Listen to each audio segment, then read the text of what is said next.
शब्द 3 आहे, उत्तर एकच आहे. हे काही काही मजा तुम्हाला माहीत आहे. पान सडा क्यों, घोडा अडा क्यों, रोटी जली क्यों, जवाब है फेरा नाही. बस एवढंच त्याचं उत्तर आहे. घोडं का अडलं, पान का सडलं आणि चपाती का करपली, या तिन्हीचं एकच उत्तर परतलं नाही. पार म्हातारं होईपर्यंत तेच घोडं वापरलं म्हणून चढायला थांबलं. घोडा आडा क्यों, फेरा नाही. एकदा चपाती तव्यावर टाकली, पुन्हा बघितलीच नाही, पार कोळसा झाला. रोटी जली क्यों, फेरा नाही.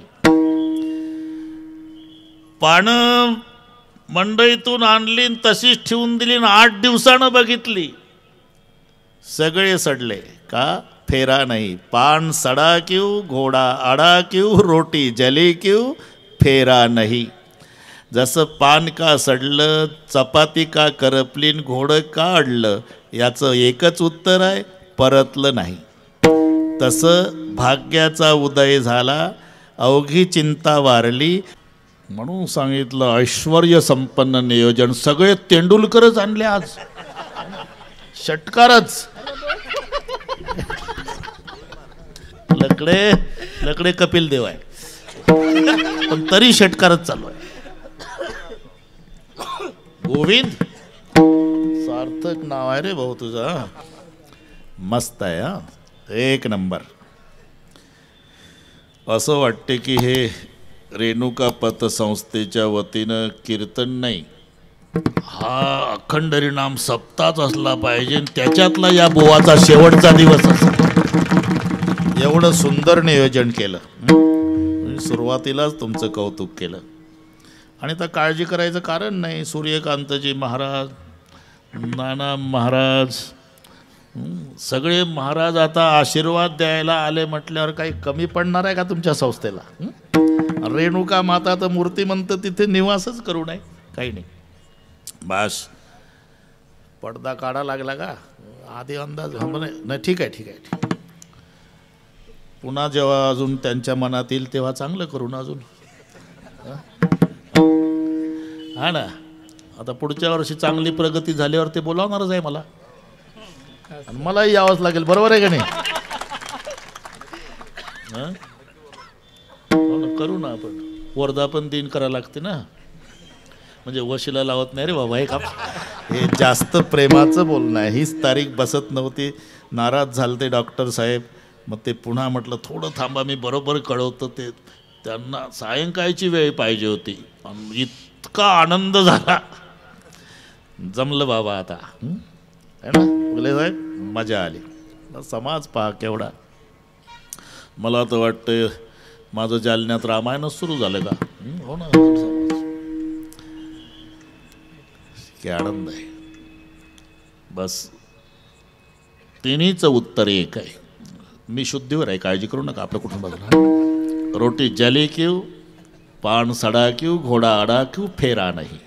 तसं पद्मनाभ जोडला, भाग्य उदयाला आलं आणि चिंता वारली. एकच उत्तर, संत दर्शन. संत दर्शन झालं, अवघी चिंता वारली. संत दर्शन झालं, भाग्याचा उदय झाला. संत दर्शन झालं, पद्मनाभ जोडला. आपण समजतो ते भाग्य नाही. मग भाग्य तरी नोहे धनपुत्र दारा, निकट वास बरा संताबाई, याला भाग्य म्हणतात. धन पुत्र दारा याला खरं भाग्य म्हणत नाही. तुका म्हणे धन भाग्य अशाश्वत जाणं. आणि माझं खोटं असेल तर तुम्ही मरून पहा. म्हणजे जाऊच आपण, पण याच्यातलं ज्याला ज्याला आम्ही भाग्य समजतो त्यातलं काही येत नाही. येऊ लागलं तरी येऊ देत नाही. इकडची चांगले माणसं आहे. नागपूरकडची गोष्ट सांगतो. एक म्हातारं मेलं चेअरमन साहेब न, कानात बिग बाई तशीच होती. न्हाऊ घालणार काढलं तरी बिग बाई कोणी काढेना. म्हातारीच्या लक्षात आलं काय करावं, जाऊन काढावी तर लोक म्हणतील पाहावं सोन्यासारखा जीव गेला, आणि म्हातारी तुटून पडली कानावर. न काढावी तर 5 ग्रामची आहे. मरता मरता 17,000चं वाटोळ करून चाललं म्हातारं, तेवढ्यात 10वा होईल. नागपूरची म्हातारी, इकडच्या नाही सांगत. आणि तिनं ठरवलं आपण काढायचं नाही आणि म्हाताऱ्यासोबत जाऊ द्यायची नाही.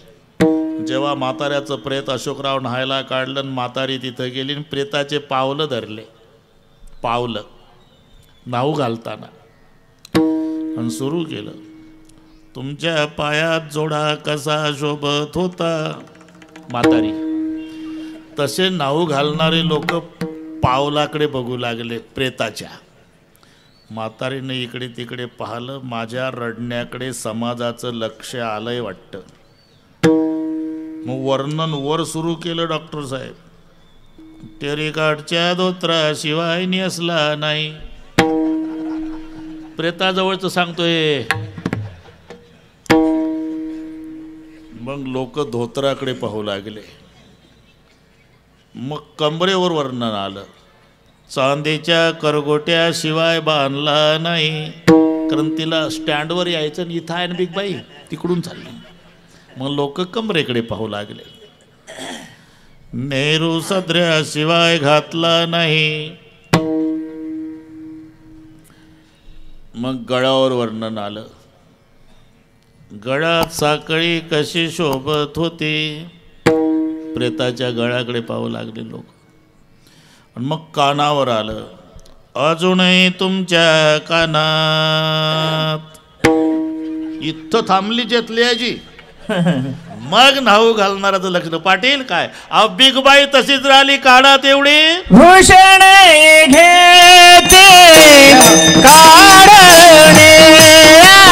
वास बरा संता पायी. भाग्याचा उदय ते हे जोडी संत पाय. कुठे भाग्याचे 13 प्रकार दिले, कुठे 4 प्रकार दिले. पण 4 असो की 13, पहिला नंबर मात्र त्याच भाग्याला दिला. देही आरोग्य नांदते, भाग्य नाही या परते. जर तुम्हाला कोणी प्रश्न विचारला, जगातला 1 नंबरचा श्रीमंत कोण, ज्याची तब्येत चांगली तो 1 नंबरचा धनवान. नाहीतर 100 एकर माडी, 100 एकर वाडी, 3 मजली माडीन, एसीची गाडी, पण बॉडी नाही ना चांगली. काय उचलून टाकता का एसीच्या गाडीत. पहिला धन है निरोगी काया. अन्नाचा कण घरात नसू द्या, पण तब्येत चांगली असू द्या, त्याच्या पुढे जगातला श्रीमंत दरिद्री समजा. नाही तर सगळेच घरी असतं आणि आमचे वारकरी त्याच्या अंगणात 42 जिलेब्या खातात, बिगर डायबिटीस 42. आणि घर मालकाच्या ताटात ताकात भाकरी. वारकरी कळवून म्हणतात, मालक तुमचं असून तुम्ही नाही खा का हो. आम्ही 42 दाबल्या हो एका एकानं. पाटील म्हणतात, वारकरी दादा तुमच्या ताटातली जिलेबी बघितल्यापासून जीभ वळवळ वळवळ वळवळ करते. पण काय करू, डॉक्टर साहेबांनी सांगितलं की पाटला मरेपर्यंत जगायचं असेल तर जिलेबीच्या भानगडीत पडू नको, असून खाता येत नाही. म्हणून पहिला धन है निरोगी काया. जगातला 1 नंबरचा धनवान ज्याची तब्येत चांगली आहे. दुसरा धन है घर में माया. एकमेकाचं एकमेकावर जीवापाड प्रेम असणे. तिसरा धन है पुत्र अधिकारी. आणि चौथा धन है पतिव्रता नारी. ही भाग्याचे 4 प्रकार आहेत. आणि या 4ही भाग्यानी रावण युक्त आहे. आपण रामायणात पहा, पहिला धन है निरोगी काया, कैलास पर्वत हलवला अशी तब्येत आहे. दुसरा धन है घर में माया, एकमेकाचं एकमेकावर प्रेम आहे. तिसरा धन पुत्र अधिकारी, इंद्राला जिंकणारा पुत्र इंद्रजीत आहे. और चौथा धन है पतिव्रता नारी, मुख्य मंदोदरी पतिव्रता. 4ही भाग्ये. तरी त्याला संतांनी भाग्यहीन ठरवला का नाही. राम राणा आठवला. उलट त्यानं संताच्या कंबरड्यात बुटा भरली लाद घातली बिभीषणाच्या. म्हणून भाग्यहीन. म्हणून भाग्य तरी नोहे धनपुत्र दारा, निकटवास बरा संतापायी. भाग्याचा उदय ते हे जोडी संत पाय. भाग्याचा उदय झाला, चिंता वारली आणि पद्मनाभ जोडला. या तिन्हीचं एकच कारण आहे संत दर्शन. दर्शन शब्दाचा अर्थ आम्ही समजतो ते दर्शन नव्हे. दर्शन शब्दाचा अर्थ होतो निळोबाराय दृशीर ज्ञानम, त्याचं ज्ञान होणे. दर्शन म्हणजे ज्ञान होणे. नाहीतर आमची माणसं अशी हुशार, पंढरपूरला गेली म्हणजे जिथे पोलीस तिथे तंबाखू काढतात. फार हुशार वारकरी सुद्धा. तंबाखू असं व्यसन आहे, ओळखीचं बघत नाही, लायकीचं पाहत नाही की हात पुढं करतात. वाईज तंबाखू द्यावा पाहुणं वाईज तंबाखू आहे साहेब, चुना नाही. चुना माझा घ्या. चुना पोलीसचा, तंबाखू पाटलाचा. कारण नुसता तंबाखू खाऊ नये. भगवंत म्हणे अर्जुना, जो खाय तंबाखू चुना तो भक्त माझा चुना कलियुगीचा. ही ओवी ज्ञानेश्वरीतल्या 19व्या अध्यायात आहे. घरी गेल्यावर वाचा तुम्ही. हा ना.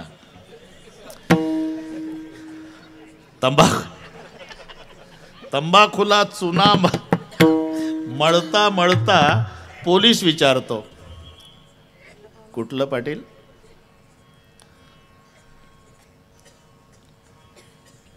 जालना. जालन्याची तुम्ही? ते रेणुका माता पतसंस्थे शेजारी सरकटे राहतात, त्यांच्या शेजारीच मी राहतो. तंबाखू आहे ना तो. मग कसा आलता? आलतो दर्शनाला साहेब, पण 22 तास लागतात म्हणे, आपली नाही हिंमत. सरकडे साहेबांना ओळखता? अहो चांगलं ओळखतो. आपले ते दानवे साहेबाजी पाहुणे ना. हा हा, या माझ्या मागं. पोलिसनं तंबाखू खाल्लेला असतो. 2 मिनिटात दर्शन करून पश्चिम द्वारातून बाहेर. मी असं विचारतो, एवढ्याशा तंबाखूच्या वशिल्यावर जर विठोबाचं दर्शन, आणि हा दर्शन शब्द जर संताला अपेक्षित असता तर त्यांनी असं लिहिलं असतं का? झालिया दर्शन एक वेळ, झालिया दर्शन एक वेळा, झालिया दर्शन एक वेळा. मागील परिहार पुढे नाहीसे, मागील परिहार पुढे नाहीसे, मागील परिहार पुढे नाहीसे, मागील परिहार पुढे नाहीसे. झालिया दर्शन एक वेळ, झालिया दर्शन एक वेळा, झालिया दर्शन एक वेळा. म्हणून दर्शन शब्दाचा अर्थ आहे दृशीर ज्ञानम, त्याचं ज्ञान होणे. सुखापर्यंत पोचायचं असेल तर आधी प्रवेशाच्या आधी दर्शन, दर्शनाच्या आधी ज्ञान आणि ज्ञानाच्या आधी श्रवण, या पायऱ्या आहे. जरी माऊलीनं ओवीत म्हटलं असलं तरी अवधान ऐकले दिजे, मग सर्व सुखासी पात्र होईजे. तरी केवळ श्रवणानं सुख नाही, श्रवणाने ज्ञान आहे, ज्ञानानंतर दर्शन आहे, दर्शनानंतर प्रवेश आहे आणि प्रवेशानंतर सुख आहे.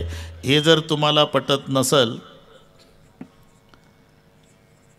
तर स्टँडवर एक उतरल्या चेहऱ्यानं माणूस बसला. एक मिनिट घेतो. का हो तोंड उतरलं? भूक लागलेला आहो सकाळीपासून. पुढच्या हॉटेलमध्ये जा ना. मग काय त्याचे जोडे खाऊ का? जोडे नाही, बटाटा वडा खा ना.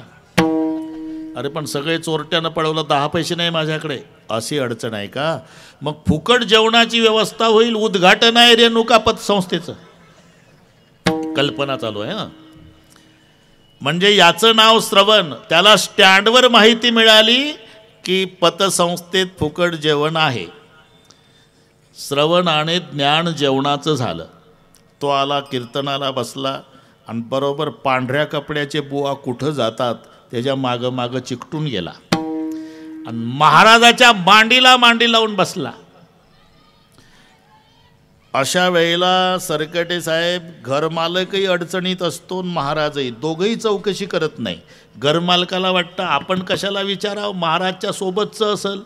महाराजाला वाटतं आपण कशाला विचारावं, मालकाचा जावाई असल. हो ना, तिसराच जेवतो. ते बसलं. म्हणला माहिती अचूक मिळाली, श्रवण फुकट जेवायला मिळतं त्याचं ज्ञान आहे, पण अजून दर्शन नाही ना. दर्शन म्हणजे जेव्हा पदार्थ वाढले आणि ते यानं पाहिले याचं नाव दर्शन. हां, घाबरू नका, बरोबर आहे. स्टँडवर माहिती हे श्रवण, जेवायला मिळतं हे ज्ञान, आणि पात्रावळीवरचे पदार्थ बघणे म्हणजे दर्शन. मग दर्शनानं सुख आहे का? सकाळपासून पटापटा पाहत होतं स्टँडवरून नाही. मग घरमालक म्हणतात पल्लोडजी वाढून झालं, पुंडलिक वरदा, आणि मग तुटून पडतात. याला म्हणतात प्रवेश. आणि हात धुवायच्या वेळेला समाधानाने ढेकर देतो, याचं नाव सुख. विठ्ठल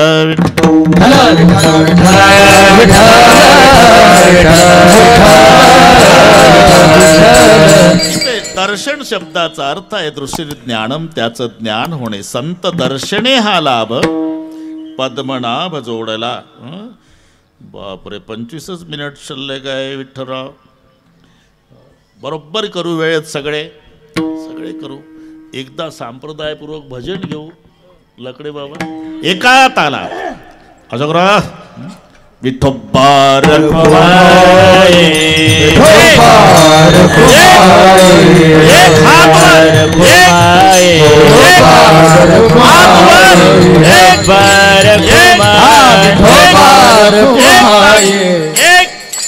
एक हात. शाबास. बोलू नका, कोणी बोलू नका.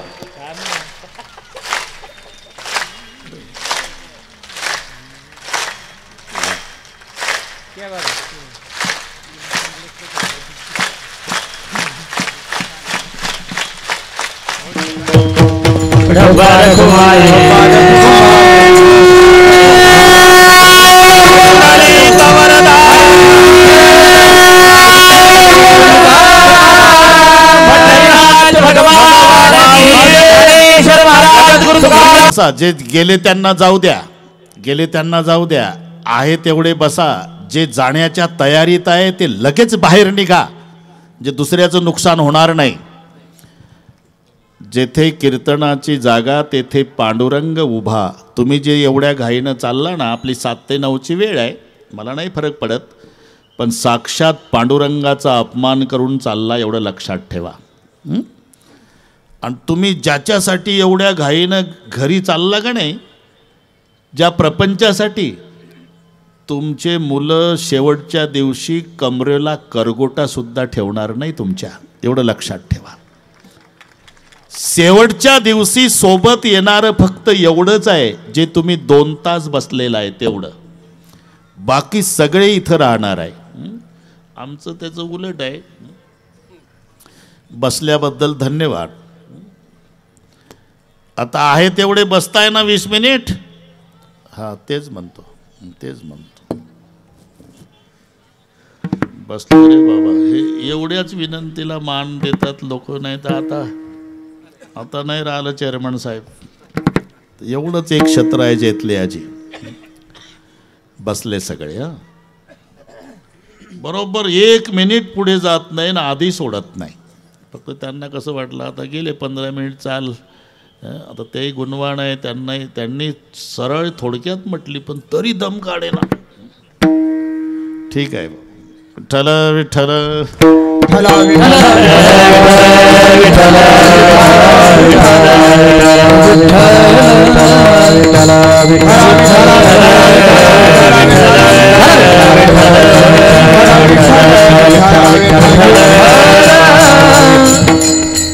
उजळले भाग्यात अवघी चिंता वारली. संत दर्शने हा लाभ पद्मनाभ जोडला. संत दर्शने हा लाभ. एक मजा सांगतो तुम्हाला. रुक्माईच्या वडिलांनी भीमक राजानी मुलगा बघितला आणि रुक्माईच्या भावानी रुक्मिणी मुलगा बघितला. भावानी बघितला शिशुपाल आणि वडिलानं बघितला श्रीकृष्ण. आता विचार घ्यायचा थोरल्या मुलाचा. रुक्मी पुत्र वडील त्यासी पुसणे. बस भाई पाठ आहे तुम्हाला. अरे मी मुलगा बघून आलो ताईसाठी. मी मुलगाच बघायला गेलतो माझ्या बहिणीसाठी.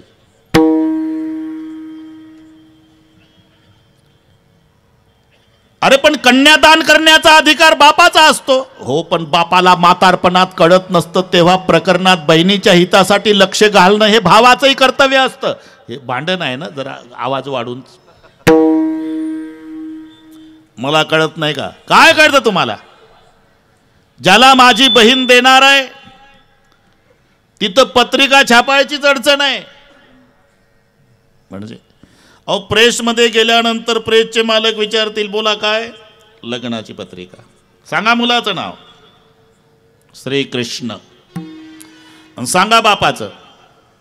कोणी म्हणते नंदाचा, कोणी म्हणते वसुदेवाचा, आणि ठावची नाही बापाचा. अर्धे लोक म्हणतात नंदाचा आहे, अर्धे म्हणतात वसुदेवाचा आहे. मग काय छापणार काय पत्रिकेत? का कृष्णाच्या पुढे नंद छापणार का वसुदेव? का स्वल्पविराम देऊन दोन बाप जाहीर छापणार? बरं ठीक आहे, तू कोण बघितला? शिशुपाल. अरे काय शिशुपाल? शिशून पाल यते इति शिशुपाल. हा जो शिशूचं पालन करतो त्याला शिशुपाल म्हणतात. आणि शिशू कोणाला म्हणतात? ज्याला शी आणि शू कुठन केव्हा करायचं कळत नाही त्यांना म्हणतात शिशू. म्हणजे लहान मुलं. शिशु आहार वगैरे शब्द माहिती आहे. लहान मुलांना शिशू का म्हणतात? शी आणि शू कुठन केव्हा करायचं कळत नसतं ते शिशू, आणि त्या शिशूचं पालन करतंय ते शिशुपाल, आणि त्याला देणार बहीण. हे बाप लेकाचं शाब्दिक भांडण रुक्माईपर्यंत पोहोचलं. आणि रुक्माईनं विचार केला, जर माझ्या पप्पाचा पराजय झाला आणि विजय दादाचा झाला तर या जन्मी मला कृष्णपती मिळत नाही. एवढं मनात आलं आणि रुक्माई खाली कोसळली. सगळ्या सख्या घाबरल्या. एकी म्हणती धरा धरा, एकी पालवे घाली ती वारा, कोणी म्हणे हे सुंदरा महाभूते झडपली. त्या सखीची चर्चा. रुक्माई म्हणाली काहीच उपाय करू नका. काही तर म्हणल्या कुळदैवत कोपलं, कुळदैवत. मग उगले बाबांना बोलवा. हा ना, प्रमाण आहे ना. कोणी म्हणते वो घालावा गोंधळ, गोंधळी बोलवा. हा बस बस, जमला जमला. गोंधळ हे भक्तीच आहे ना, ऐक नाही.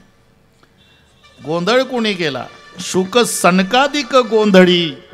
शुकाचार्य आणि सनकादिकाने गोंधळ घातला. आणि गोंधळ कुठेही असतो का? गोंधळ म्हणजे गडबड नाही.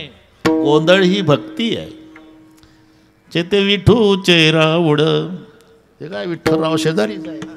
आणि तिथं उगलेचा गोंधळ. इथंच बसतंय प्रमाण ते. हा ना. 10-5 घाला जीव तुमच्या गोंधळाला येऊ. काम क्रोध बकरा मारा, पूजा रखमाईच्या वरा. जिथे विठूचे राऊळ तिथे तुकड्याचा गोंधळ. आम्ही गोंधळी गोंधळी वगैरे वगैरे. ते तिथलं प्रमाण आहे. एकी म्हणती वो घालावा गोंधळ. त्या सख्या घाबरल्या. अगं कुळदैवत कोपलं, गोंधळी बोलवा. काही म्हणाल्या बाहेरचं झालं, मांत्रिकाला बोलवा. रुक्माई म्हणाली नका काही उपचार माझे या शरीरा, काहीच करू नका. मग एका वाक्यात सांगते तुम्हाला, श्रीकृष्ण नवरा नवरी मी, शिशुपाल नवरा नवरी मी. हे संधी विग्रह पहा, मजा पहा. उत्तर तिथेच आहे. श्रीकृष्ण नवरा नवरी मी, पण शिशुपाल नवरा नवरी मी. लक्षात आलं जवळजवळ. शिशुपाल जर नवरा असेल तर मी त्याला वरणार नाही. शिशुपाल नवरा न वरी मी, श्रीकृष्ण नवरा नवरी मी. त्या सख्या हुशार होत्या. 15 मिनिट आहे ना. सख्या हुशार होत्या. तुझं काम होईल रुक्माई, त्या सुदेव ब्राह्मणाला गाठ. मग रुक्माईनं 8:45 जाऊन सुदेव ब्राह्मणाच्या पायावर डोकं ठेवलं. काका माझं एवढं काम करा, एवढी चिठ्ठी पोच करा. चिठ्ठी पोचली द्वारकेला. सुदेव ब्राह्मण म्हणाले, देवा आमच्या गावच्या कौंडण्यपूरच्या राजाच्या भीमिकाच्या कन्या रुक्माईन तुम्ही बहीण भावासारखा जोड होतो बघा. सगळी माहिती सांगू लागली रुक्माईबद्दलची. देव मनात म्हणतात, मनात काका तुम्ही कशाला हेलपाटे घातले, तर आमचं आधीच आरक्षण ठरलेलं होतं. कौंडण्यपुरासी जावे तुम्ही, यादव समग्र व्हा रे तुम्ही. ठीक आहे, सगळे झालं. होकार दिला देवानी. आणि शिशुपालही नवरदेव होऊन आला, पण आहेरवाडीला बसला होता. म्हणजे 22 किलोमीटरचा परिसर होता तो कौंडण्यपूर, जे अमरावती जिल्ह्यात आहे ना. आता ते सगळे शहरात राहायला गेले. नाहीतर राजा भीमकाची नगरी 22 किलोमीटरचा परिसर. अजून शेवटचं टोक त्याचं अहेरवाडी आहे. त्या 22 किलोमीटरच्या टोकावर अहेरवाडी नावाचं गाव आहे.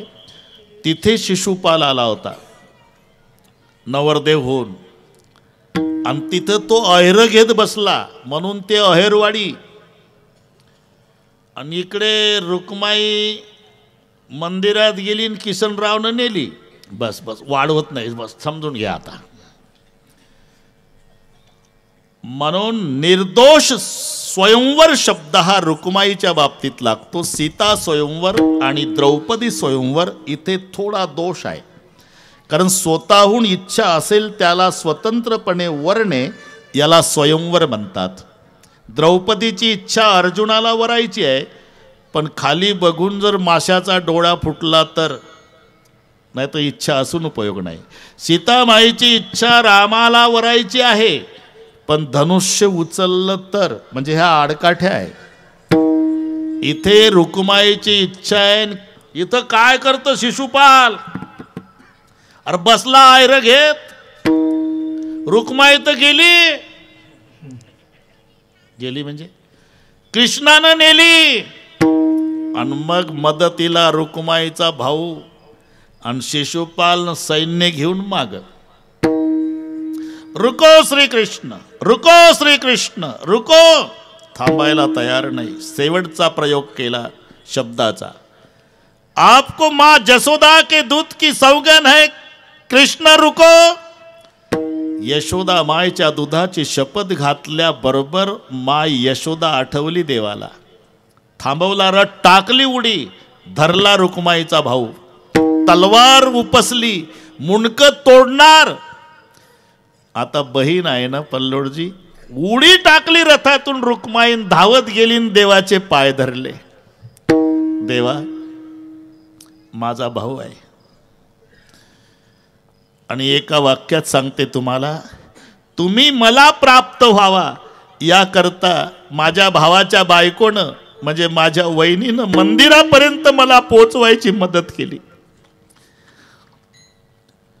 आणि मग माझ्या वहिनीला मी मंदिरात देवीच्या साक्षीनं सांगितलं, वहिनी इथपर्यंत राजवाड्यातून आणण्यासाठी तुम्ही मदत केली ना, मी वचन देते तुम्हाला, ही रुक्माई तुमच्या कुंकवाला धक्का लागू देणार नाही. माझा शब्द देवळात गेला देवा, की माझ्या वहिनीच्या कुंकवाला धक्का लागू देणार नाही.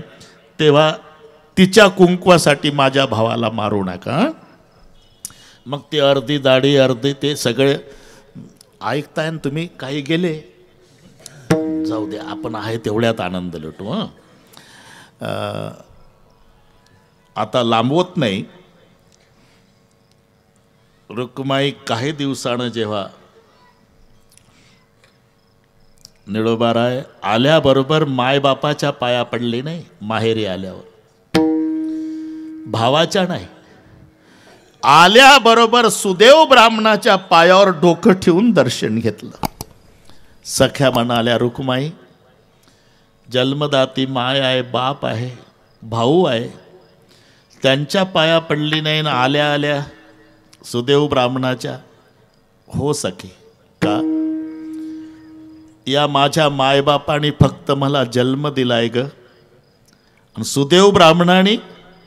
सुदेव ब्राह्मणाने मला भगवंत प्राप्त करून दिला. संत दर्शने हा लाभ, दर्शने हा लाभ, दर्शने हा लाभ, दर्शने हा